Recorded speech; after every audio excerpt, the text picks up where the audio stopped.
Ladies and gentlemen, welcome to another video. In this video, we're going to be talking about how to fix your Android volume too low. So let's get straight into the video. The first thing you want to try to do is try to make sure that your volume is completely up right over here, just like that.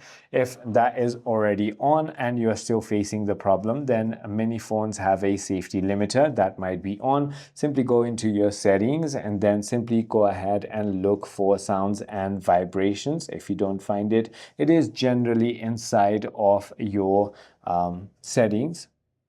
So here, sounds and vibration, tap on that. Finally, once you've done that, you want to simply go ahead and tap on volume and make sure that system volume and everything else is up right over here.